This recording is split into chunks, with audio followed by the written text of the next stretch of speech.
So really tackling the big ideas here. I think the major one that we need to that is when you're reading a text maybe, or when you're just viewing um, language as a whole, is its register, right? Where does it lie on a register spectrum? Where does the text lie? Is it frozen formal, or is it very casual, very informal?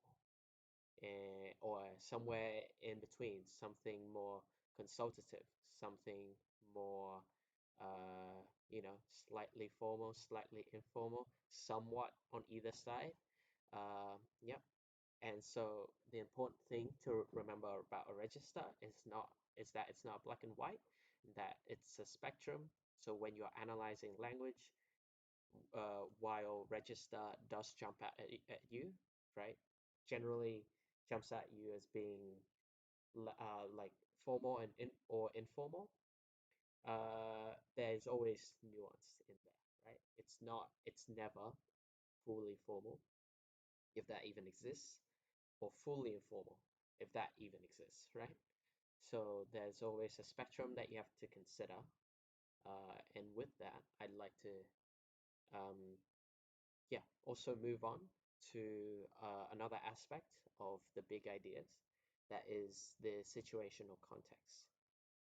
So once again, what we're covering in the big ideas are just like the very base level stuff that you'd be putting on in an intro for in an analytical commentary, or I like to think of it as like, what are the things that jumps out at you? Like if you were to write a summary of a piece of language, a piece of text, what are the things you're going to talk about? These are the big ideas. You're going to talk about what the register is like. You're going to talk about what the situation context is like. Now, situational context differs from cultural context that we'll get on in a little bit later, but situational context, this involves obviously the mode of the text, right? Uh, yeah, if you're going to summarize a text, it's really important to say whether a text is written, whether it's spoken, or what's the setting of the text. You know, is if it's a spoken speech, is it during a political rally? Is it at a school assembly? Is it a comedy show? Something like that. If it's written, is it an email? Is it a poster? Whatever, right? So that's settings, fields. Fields, it refers to the topic of the text. It's closely related to semantics. What it is that fields is what you are talking about, while semantics are the language relating to that field. So field here, say if it's a political rally, what are they rallying for, right? If it's for more topically, more like recently, maybe protests against certain wars that's going on in the world. That's the field or the topic of the text. And so, yeah, in if you were to imagine this again, I'm gonna go back to this analogy with the big ideas as the introduction of an analytical commentary or an AC, is that when you're writing the intro, you're essentially taking these big ideas of you're writing what the mode is, what the setting is, what the field is, and definitely what the function is. Function is also another separate big idea that is kind of a subset to situational context. Obviously, the function matters to the context, right? That is like how the context is built. And also, this is a new, key term in the new English language study design. So for this year, 2024, I don't know, not sure until when, but yeah, you guys who are doing year 12 or English language unit 3 4 are using the new study design, and you have some new key terms such as tenor here. So tenor, I feel just adds another piece of meta language that you guys should be familiar with. What it essentially is saying is that it is the relationship between the people involved in the discourse. So here, what that means is it's the like if it's a conversation between a student and teacher, the tenor would be the student-teacher relation, right? Essentially, yeah, it's the relationship aspect that didn't have a specific name to it before, but now it's been given a name. So really not a new idea, rather it's just another meta piece of meta language that you guys should consider um, throughout your writing and throughout analyzing text. Okay, another uh, oops, another big change to the study design this year are the new functions that you will be using. So previously, there were no set lists of functions that you guys had to adhere to. So there were no set lists, but generally people liked to use the function to inform, the function to entertain, function to persuade. Those are the main big three. Everything else is kind of surrounding that, such as like the function to commemorate, right? Or yeah, celebrate, or the phatic function, stuff like that. Yeah, the phatic function exists here in this context, but now the study design has chosen to rely on a framework uh, sort of like set out by this linguist called Jacobson, and these are called Jacobson's functions. So the six functions that you guys have should have been working with throughout the year from at this point would be referential, um, which is essentially what informing used to be, the informing function, right? Referential, it conveys information. So such text includes a lecture, newspaper, and encyclopedia, right? Or there's also an emotive function. This is really referring to expressing feelings, yeah, like using interjections such as if I were to interject and yell yuck uh, when I see something disgusting, that's I'm expressing an emotive function there. Um, yeah, really expressing my emotions, my feelings emotively, right? Um, Another function that's new is called conative, and what conative essentially means is when it's an imperative, when it's directing towards someone. It's engaging the addressee directly, usually via command. So if someone tells you to sit down, right? That's that's an imperative. That's a command. So that adheres to the conative function in Jacobson's framework. Um, Another framework that's, I guess, taken on a new meaning is also phatic function. Phatic here, outside of purely casual conversation, also means to uphold and uh, like build rapport somewhat. So outside of just like how's the weather, right? Um, or greetings like how are you? Phatically, what it's doing, what the text is doing outside of just saying stuff for the sake of conversing, is that it really ties whoever is. So typically, phatic is seen more so in spoken rather than text. Although with the advent of the internet, obviously texting and SMS messaging, online messaging, that's a new, I guess, genre of text that would see phatic function being used quite regularly. So usually it's in spoken informal conversation, but outside of it just being casual conversation, it can also be thought of as the act of trying to keep or build rapport, maintain relationships uh, between the speakers or the interlocutors in general, right? It doesn't necessarily have to be talking about something mindlessly, such as like a very random casual conversation. It can be very deliberate. A phatic function can be very deliberate in trying to keep or maintain that phatic rapport, right? Uh, so a new a very new function here is also called metalinguistic function. This is self-explanatory. We're doing it right now.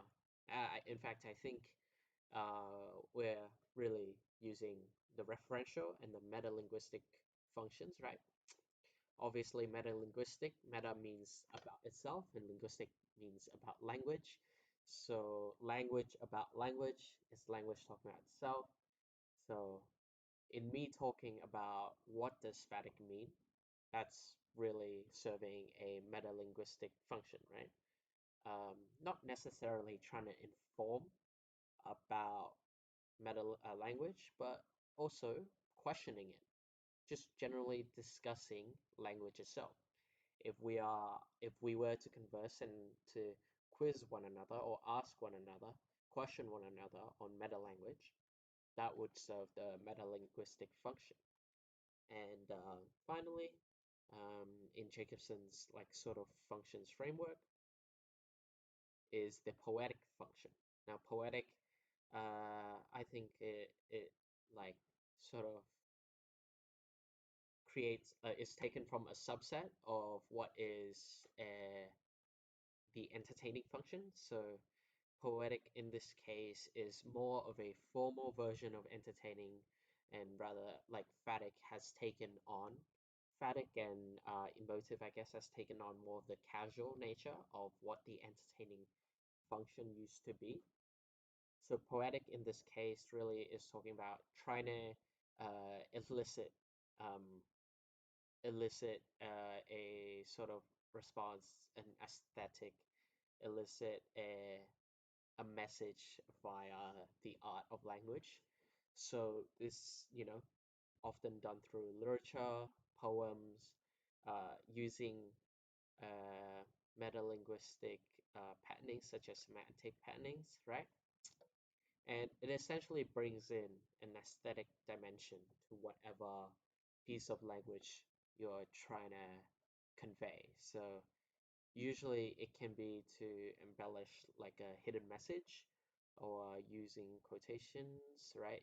Like very abstract sort of concepts, right? So, uh, famous quotes like "to be or not to be." That's definitely very poetic. A play is poetic. A song can be poetic outside of being emotive. Uh, but yeah, those are the new functions. Uh, yeah, with much use, much practice in analyzing, that is generally you'll be able to generally identify what a text aligns with more, and there doesn't necessarily need to be one function. There could be multiple in a text, right? Maybe a function shifts throughout the text. That is a key component of how language, of how like analyzing in analytical commentary works, right? A major thing that Vika looks for is how engaged you are with the text. So if you're just skim reading text most of the time, and you're maybe just reading the contextual bits that they give at the top, reading some sentences here and there, you can sort of get an idea, very base level idea of what the text is about. But you don't get a sense of how the text shifts and changes um, throughout the piece, right? Throughout the text, right? Usually a text can have a changing register throughout it or a changing function. Right? Imagine you're on uh, perhaps you're on like a website, you maybe have a poster, right? A poster advertising for something, right? Initially, the big sort of advertising materials is trying to give an emotive response, elicit some emotions to get you really hooked into the advert. But it may be in like very bottom of the advert, you'll see uh, all the terms and conditions, right? And that is really formal, perhaps serving a referential function, right? So even just in a poster, which doesn't necessarily always have a set structure, you can see there is a changing of the big ideas throughout. And the key thing that Vika always suggests the students to do is to engage with the text, and being able to identify shifts like that goes a long way in really boosting your scores, because it really shows the examiners that you've engaged with the text. Okay. Another really big idea, sorry, another really big idea with English language is purposes. So previously these were called social purposes, but they have relatively remained the same. These are not limited to these, by the way. These are some, like probably most of the social purposes that are listed in the study design, if I hadn't missed any, right? Uh, so outside of these, right, you can obviously, you have to refer to the ones listed in the VCA study design. But when you're reading the text and you're really engaging with it, often a third or like a sort of a hidden social purpose or purpose might jump out at you as being really relevant. And VCA does not limit you to only using these social purpose or like purpose to talk about what interlocutors are achieving socially. So yeah, what you can do is not only mention what Vika has sort of given you as a starting point, but building on that, add in your own purpose that you view is relevant to the text and that you can back up with really strong evidence. Cool. Another aspect of the big ideas would be cultural context. Now, cultural context can be kind of difficult to get your head around, right? What is it exactly? Uh, so what I'd like you to think about is when you're reading a text, what are the attitudes, values, and beliefs that influences it? Like if you're looking at an election poster, an election flyer, right? Why are they talking about the election? Well, there's a belief of democracy there in Australia, right?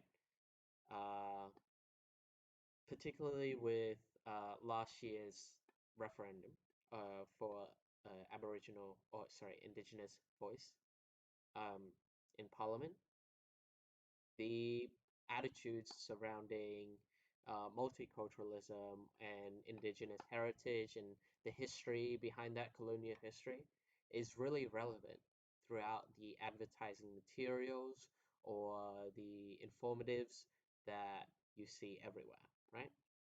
And that those would be what the cultural context underlie in yeah, those would be the underlying cultural context in the text. So this refers to the sort of extra linguistic circumstances that may influence the language that we use, right?